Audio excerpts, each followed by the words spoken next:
तो दोस्तों, कैसे हैं आप। मैं प्रीतम, आपको अपनी YouTube चैनल प्रीतम जीएस में ढेर सारा स्वागत, ढेर सारी बधाइयाँ। तो चलिए MCQ बैच में टॉपिक वाइज जीके के अंतर्गत आज मैं आप लोगों के सामने 20 प्रश्नों का एक सेट लेकर के आया हूं, जिसमें आपको टॉपिक वाइज बताया जा रहा है। तो प्रथम टॉपिक वाइज के अंतर्गत आपको मैं बताने जा रहा हूं कि भारत की स्थिति एवं विस्तार के बारे में अध्ययन करना है। तो इसका जो है आपको टोटल मिला करके 8 गो टॉपिक है। तो एक सेट है, 1 से लेकर के 8 गो सेट है। तो मैं पहले इसका आप लोगों को डिस्कशन करवाऊंगा। इसी प्रकार से भारत के के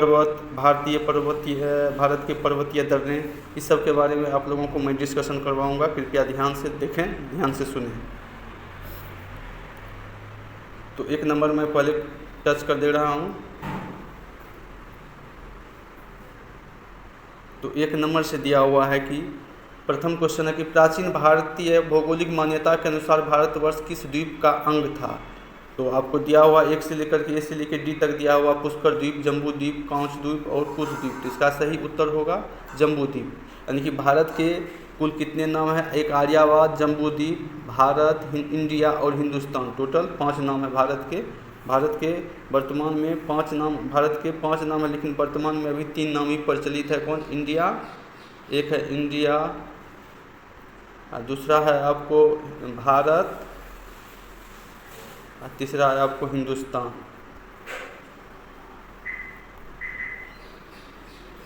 ये सभी प्रचलित नाम है, लेकिन इससे पहले भी 2 नाम था, एक जम्बू द्वीप था और एक आर्यावर्त था।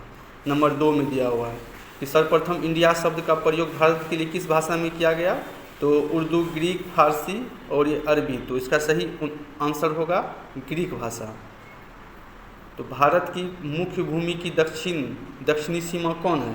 तो एक में दिया 6 डिग्री 4 उत्तरी अक्षांश, 7 डिग्री 4 उत्तरी अक्षांश, 8 डिग्री 4 उत्तरी अक्षांश और 6 डिग्री 8 उत्तरी अक्षांश। इसमें सही आपको उत्तर होगा 8 डिग्री 4 उत्तरी अक्षांश। नंबर 4 में दिया हुआ कि भारतीय मानक समय आधारित है कहाँ से। भारतीय मानक समय आपको पता है 82.5 डिग्री पूर्वी देशांतर भारतीय मानक से समय रेखा है, जो भारत के 5 राज्यों से होकर के गुजरती है। भारत के 5 राज्यों से होकर गुजरती है। कौन कौन राज्य है? एक यूपी है, दूसरा MP है, तीसरा छत्तीसगढ़ है, चौथा उड़ीसा है और 5वां क्या है? आंध्र प्रदेश है। ये 5 राज्य हो करके जो भारतीय मानक समय रेखा गुजरती है। तो इसका सही उत्तर होगा आपको 82.5 डिग्री पूर्वी देशांतर।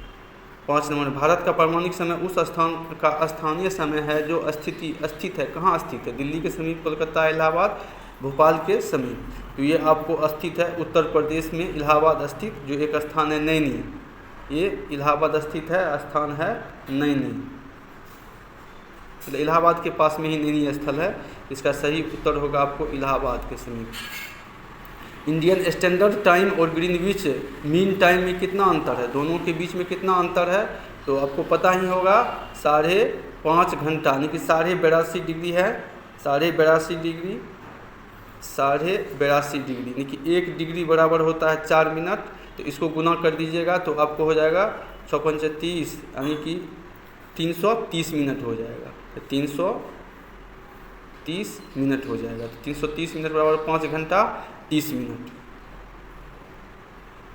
नेक्स्ट क्वेश्चन है भारत का ध्रुव दक्षिणी भाग की भूमध्य रेखा से दूरी कितनी है।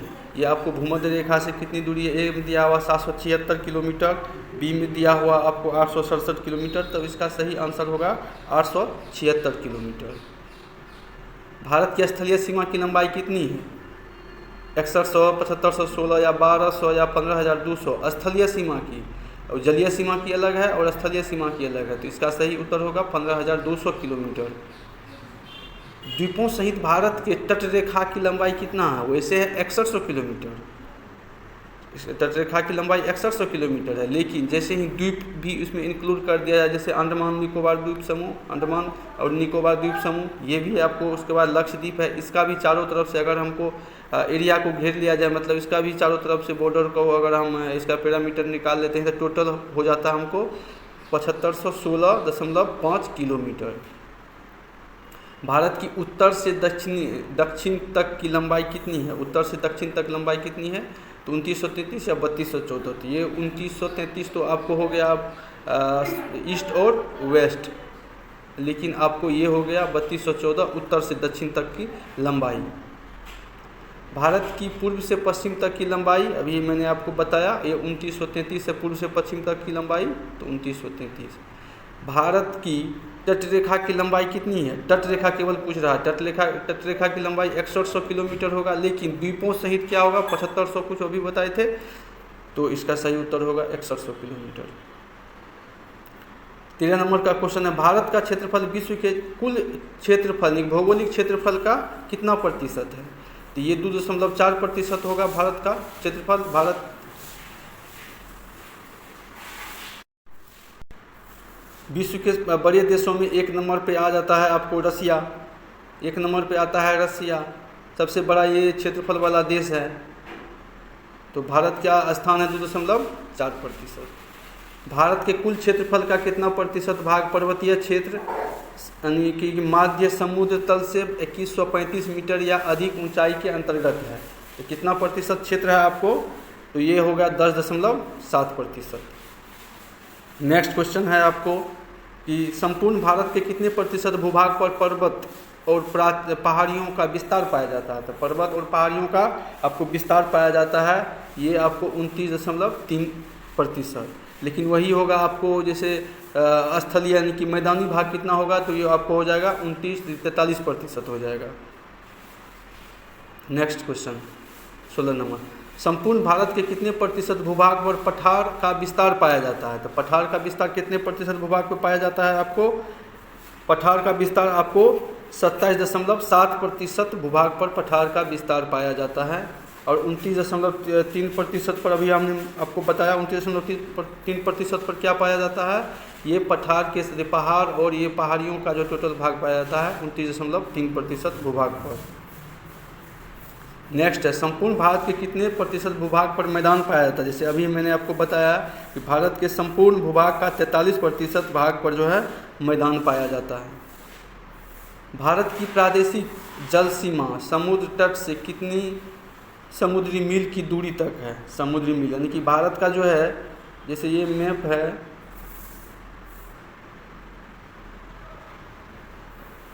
सही तो इसमें नहीं बन पाया है, तो ये जो इधर बंगाल की खाड़ी है और इधर अरब सागर है, तो इधर में जो बोल रहा है कि यहाँ से लेकर के सबसे पहले यहाँ तक ये जो है आपको 12 मील, तो 12 मील जो है भारत की प्रादेशिक जल सीमा, ये प्रादेशिक जल सीमा की यहाँ से 12 मील है। भारत का संलग्न प्रादेशिक जल सीमा के आगे कितने समुद्री मील की दूरी तक है? फिर इसके आगे समुद्री मील संलग्न हो जाएगा तो आपको ये 24 मील हो जाएगा। नेक्स्ट क्वेश्चन है, भारत का एकांतिक आर्थिक क्षेत्र यानी कि एक्सक्लूसिव इकोनॉमिक जोन संलग्न क्षेत्र के आगे कितने समुद्री मील की दूरी तक है? ये आपको हो जाएगा, ये आपको हो जाएगा 200 मील। तो इस प्रकार से एक सेट मैंने आपको करवा दिया। अब दूसरा सेट के साथ मैं आप लोगों को बताने जा रहा हूँ। 1 नंबर का प्रश्न है, भारत में कितने राज्य समुद्री तट रेखा में है? भारत के कितने राज्य हैं? तो भारत के कुल 9 राज्य जो है समुद्री सीमा से साझा करती है, समुद्र से सीमा साझा करती है। 2 नंबर का प्रश्न है, भारत में निम्नलिखित में से किस राज्य की तट रेखा सबसे लंबी है? नंबर में दिया हो कि भारत में निम्नलिखित में से किस राज्य की तट रेखा सबसे लंबी है? तो एक में दिया हुआ महाराष्ट्र, केरल, गुजरात, पश्चिम बंगाल। इसमें सही उत्तर होगा आपको गुजरात। निम्नलिखित भारतीय राज्यों में से किससे होकर कर्क रेखा नहीं गुजरती है? सबसे पहले कर्क रेखा होकर के किस किस राज्य से गुजरती है? तो भारत के 8 राज्यों से कर्क रेखा गुजरती है। जैसे क्या हो गया, ये आपको पश्चिम से पूर्व का मैं एक बता देता हूँ। सबसे पश्चिम में आपको हो गया गुजरात, उसके बाद हो गया आपको राजस्थान, राजस्थान के बाद हो गया आपको मध्य प्रदेश, मध्य प्रदेश के बाद हो गया आपको छत्तीसगढ़, छत्तीसगढ़ के बाद हो गया आपको झारखंड, झारखंड के बाद हो गया आपको वेस्ट बंगाल, वेस्ट बंगाल के बाद हो गया आपको त्रिपुरा, उसके बाद हो गया आपको मिजोरम। यानी कि टोटल 8 राज्य हैं जो कर्क रेखा इससे होकर के गुजरती हैं। तो प्रश्न है निम्नलिखित भारतीय राज्यों में से किससे होकर कर्क रेखा नहीं गुजरती है? तो उत्तर प्रदेश, मध्य प्रदेश, गुजरात और झारखंड। तो आपको बता दिया इसमें सही उत्तर होगा उत्तर प्रदेश। कौन सी अक्षांश रेखा भारत के मध्य से होकर गुजरती है? तो वही पर है कर्क रेखा भारत के मध्य से होकर के गुजरती है। कर्क रेखा भारत के कितने राज्यों से होकर गुजरती है? तो 8 राज्यों से होकर के गुजरती है। निम्नलिखित में से किस राज्य से होकर कर्क रेखा नहीं गुजरती है? तो अभी बता दिए हैं कि इनमें से 8 राज्यों से होकर गुजरती है। तो इनमें से किस राज्य से नहीं गुजरेगी? तो ये उड़ीसा से नहीं गुजरेगी। उड़ीसा से कौन सी रेखा गुजरेगी? तो आपको भारतीय मानक समय रेखा गुजरती है, यानी कि 82.5 डिग्री देशांतर रेखा गुजरती है। भारत का वह राज्य जिससे होकर कर्क रेखा गुजरती है तो निम्नलिखित में दिया हुआ, तो निम्नलिखित में से जम्मू कश्मीर से गुजरती है? तो ये नहीं गुजरती है। हिमाचल प्रदेश से नहीं, बिहार से नहीं, लेकिन ये झारखंड से होकर के गुजरती है। सही उत्तर होगा झारखंड। भारत का दक्षिणतम बिंदु कौन है? भारत का सबसे सुदूर साउथ में जो कौन है? तो इंदिरा कौल हो गया आपको सबसे उत्तरी। वही केलीमेयर पॉइंट, इंदिरा पॉइंट और नेरीमन पॉइंट, यानी कि इसका सही उत्तर होगा इंदिरा पॉइंट जो है। लेकिन है कहाँ पर? ये अंडमान निकोबार के निकोबार द्वीप के पास में स्थित है इंदिरा पॉइंट। भारत के दक्षिण में सबसे दूरस्थ स्थल कौन सा है? तो अभी बता दिए हैं इंदिरा पॉइंट होगा। इंदिरा पॉइंट का अन्य नाम क्या है? इससे पहले इसका नाम था पार्सन पॉइंट, भी नाम था इनका।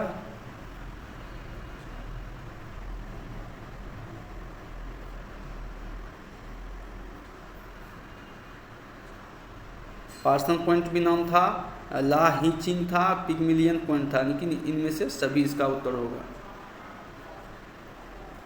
11 में दिया हुआ। निम्नलिखित में से कौन सा स्थान भूमध्य रेखा के निकटतम स्थित है? भारत के कौन सा स्थान जो है भूमध्य रेखा के सबसे पास में स्थित है? तो केप कॉमोरोन, रामेश्वरम, इंदिरा पॉइंट, इंदिरा कौल। इंदिरा कौल तो बोले थे कि सबसे नॉर्थ में है, तो इसका सही उत्तर होगा इंदिरा पॉइंट जो है वो स्थित है। भारतीय भूमि का सर्वाधिक उत्तरी भाग कौन है? तो ये भारतीय भूमि का सबसे उत्तरी भाग है आपको इंदिरा कौल, और सबसे दक्षिणी भाग है आपको इंदिरा पॉइंट। भारत का दक्षिणतम स्थान इंदिरा पॉइंट निम्नलिखित में से कहाँ स्थित है? ये आपको अंडमान निकोबार द्वीप समूह के पास में स्थित है। 14 नंबर, भारत की मुख्य भूमि को रामेश्वरम द्वीप से कौन अलग करता है? रामेश्वरम द्वीप से कौन अलग करता है? तो ये आपको रामेश्वरम द्वीप से अलग करता है भारत की मुख्य भूमि को ये पंबन द्वीप, पंबन चैनल। आदम का पुल निम्नलिखित में से किन 2 देशों के मध्य स्थित है? तो ये भारत पाकिस्तान तो नहीं है, भारत बांग्लादेश भी नहीं है, भारत म्यांमार नहीं। इसका सही उत्तर होगा भारत एवं श्रीलंका के बीच। निम्न द्वीपों के युग्मों में से कौन सा एक 10 अंश यानी कि जलमार्ग द्वारा आपस में पृथक किया करता है? 10 डिग्री चैनल। तो ये आपको 10 डिग्री चैनल अंडमान और निकोबार को अलग करता है। डंकन पास किसके बीच स्थित है? डंकन पास जो है आपको किसके बीच स्थित है? तो ये आपको इसका सही उत्तर होगा दक्षिणी अंडमान एवं छोटा अंडमान, उसका सही उत्तर होगा सी। द्वीप एक द्वीप है, कहाँ पर स्थित है? ये दमन के तट पर, नहीं गोवा के तट पर नहीं, गुजरात में दमन द्वीप है जो एक प्रकार का द्वीप है, वो गुजरात के तट पर स्थित है। श्रीलंका को भारत से पृथक करती है कौन चैनल? भारत और श्रीलंका के बीच में जैसे आपको पता होगा 10 डिग्री चैनल आपको कहाँ है? अंडमान और निकोबार द्वीप समूह के बीच में। उसके बाद यह 8 डिग्री चैनल तो आपको पता ही होगा। फिर इसमें दिया हुआ कि श्रीलंका को भारत से कौन पृथक करता है? तो श्रीलंका को भारत से पृथक करता है पाक जल संधि। भारत तथा चीन के बीच सीमा बनाने वाली रेखा कौन है? भारत और चीन के बीच में सीमा कौन बनाती है? तो ये आपको रेड क्लिफ किसके बीच में? भारत और पाकिस्तान के बीच में। डुरंट किसके बीच में है? पाकिस्तान और अफगानिस्तान के बीच में। तो इसका सही उत्तर होगा आपको बी। नेक्स्ट एपिसोड यानी कि नेक्स्ट सेट आपको लेकर चलते हैं। 1 नंबर में कि भारत और पाकिस्तान के बीच अंतर्राष्ट्रीय सीमा किसके द्वारा सीमांकित की गई थी? तो ये है मैकमोहन लाइन या डुरंट लाइन या रेड क्लिफ लाइन या मैगिनोट। तो भारत और पाकिस्तान के बीच में होगा रेड क्लिफ लाइन, और भारत और चीन के बीच में होगा चीन इंडिया चाइना के बीच में आपको है दिया हुआ मैकमोहन। डुरंट क्या दिया हुआ? पाकिस्तान एवं अफगानिस्तान के बीच में डुरंट है। ये मैगिनोट और जर्मनी और फिनलैंड के बीच में। इसका सही उत्तर होगा रेड क्लिफ लाइन, जर्मनी एवं पोलैंड के बीच। मैग्नम। भारत के सुदूर पूर्व में कौन सा देश भारत के साथ सर्वाधिक लंबी सीमा साझा करती है, यानी लंबी अंतर्राष्ट्रीय सीमा साझा करती है? तो सुदूर पूर्व में भारत का मैप जैसे ही हम देखते हैं तो पूर्व में क्या आता है, म्यांमार आता है, बांग्लादेश आता है, लेकिन सुदूर पूर्व पूछ रहा है आपको, तो सुदूर पूर्व में आपको म्यांमार होगा। भारत एवं चीन के बीच सीमा निर्धारित करने वाली मैकमोहन रेखा निम्नलिखित में से किस प्रदेश के उत्तरी सीमा पर खींची गई है? जम्मू कश्मीर, उत्तर प्रदेश, हिमाचल प्रदेश या अरुणाचल प्रदेश? इसका सही उत्तर होगा अरुणाचल प्रदेश। वही होगा भारत और पाकिस्तान के बीच में सीमा का निर्धारण किया गया रेड क्लिफ, ये जम्मू कश्मीर के आसपास में है। निम्नलिखित में से किस देश के साथ भारत की अंतर्राष्ट्रीय सीमा नहीं लगती है? अंतर्राष्ट्रीय लेकिन जलीय सीमा लगती है, लेकिन स्थलीय सीमा नहीं लगती है। पाकिस्तान के साथ तो हमारा स्थलीय सीमा है, बांग्लादेश के साथ है, भूटान के साथ है, लेकिन श्रीलंका के साथ हमारा स्थलीय सीमा नहीं है, लेकिन जलीय सीमा है। इसका सही उत्तर होगा श्रीलंका।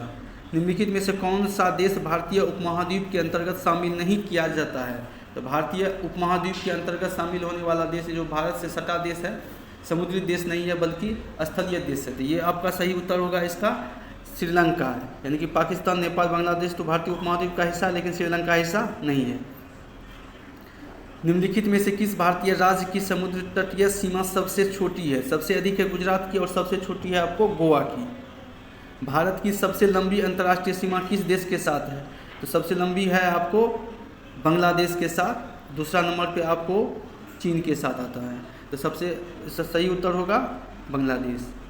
सबसे छोटी स्थलीय सीमा भारत की किस देश के साथ है? तो पाकिस्तान, नेपाल, म्यांमार और भूटान, तो इसमें सही उत्तर होगा भूटान के साथ हमारा जो है सबसे कम स्थलीय सीमा है। अब भूटान से सीमा साझा करने वाले हमारे राज्य हैं, एक हो गया आपको पश्चिम में सिक्किम, नीचे में हो गया आसाम, उसके बाद हो गया आपको पूर्व में अरुणाचल प्रदेश। भारत को निम्नलिखित भौतिक प्रदेशों में विभाजित किया जा सकता है, तो ये इसका सही उत्तर होगा आपको ये डी नंबर होगा उत्तर पूर्वी प्रदेश, बृहत मैदानी प्रदेश और दक्षिणी प्राद्वीपीय प्रदेश तथा सागर तट, ये सारे भारत को इतना प्रादेशिक क्षेत्र में बांटा गया है। भारत का कौन सा भू आकृति विभाग प्राचीनतम है? सबसे प्राचीनतम कौन सा है? उत्तरी पर्वतीय प्रदेश नहीं, गंगा ब्रह्मपुत्रा का मैदान, प्राद्वीपीय पठार या समुद्र तटीय? इसका सही उत्तर होगा प्राद्वीपीय पठार। गारो, खासी एवं जयंतियाँ, पहाड़ियाँ, संरचना एवं उत्पत्ति की दृष्टि से निम्नलिखित में से किसका भाग है? ये आपको हिमालय का भाग नहीं है, लेकिन ये पूर्वोत्तर की पहाड़ी अराका नयोमा पर्वत का और प्राद्वीपीय पठार का, ये आपको पूर्वोत्तर में है। कहाँ पर है? मेघालय में है, तो ये पूर्वोत्तीय पहाड़ी का हिस्सा है। निम्नलिखित में से कौन सा तट पश्चिमी तट का भाग नहीं है? पश्चिमी तट का भाग है आपको काठियावाड़ है, कोंकण है, मालाबार है, लेकिन कोरोमंडल ये आपको नहीं है। काठियावाड़ है गुजरात में, कोंकण महाराष्ट्र में है, मालाबार आपको कर्नाटक केरल में है, लेकिन कोंकण कहाँ है? आपको पूर्वी तट का हिस्सा है, जिसका सही उत्तर होगा आपको कोरोमंडल तट। भारत का पूर्वी समुद्री तट किस नाम से जाना जाता है? तो पूर्वी कोरोमंडल और पश्चिमी कोंकण, कोंकण मालाबार तट। कोंकण तट कहाँ से कहाँ तक विस्तृत है? कोंकण तट जो है आपको ये कहाँ से कहाँ तक विस्तृत है? तो इसका सही उत्तर दिया हुआ आपको गोवा से दमन। लक्षद्वीप समूह के द्वीपों की उत्पत्ति निम्नलिखित में से किस प्रकार से हुई थी? ये मूंगा यानी कि परवाल उत्पत्ति है लक्षद्वीप।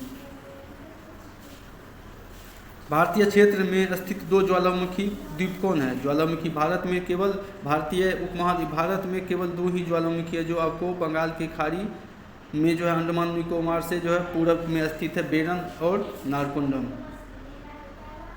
न्यूमूर द्वीप कहाँ है? ये आपको बंगाल के खाड़ी में न्यूमूर द्वीप है। निम्नलिखित में से कौन एक द्वीप है? दमन द्वीप, पांडिचेरी, दादर एवं नगर हवेली। तो ये आपको द्वीप जो है गुजरात के पास में जो है एक प्रकार का द्वीप है। स्वतंत्रता से पूर्व कौन सा भारतीय क्षेत्र काला पानी के नाम से जाना जाता था? काला पानी की सजा दिया जाता था, तो वो अंडमान निकोबार द्वीप समूह में एक जेल है, जिस जेल का नाम है सेल्यूलर जेल। सेल्यूलर जेल है वो जो है आपको अंडमान निकोबार में है।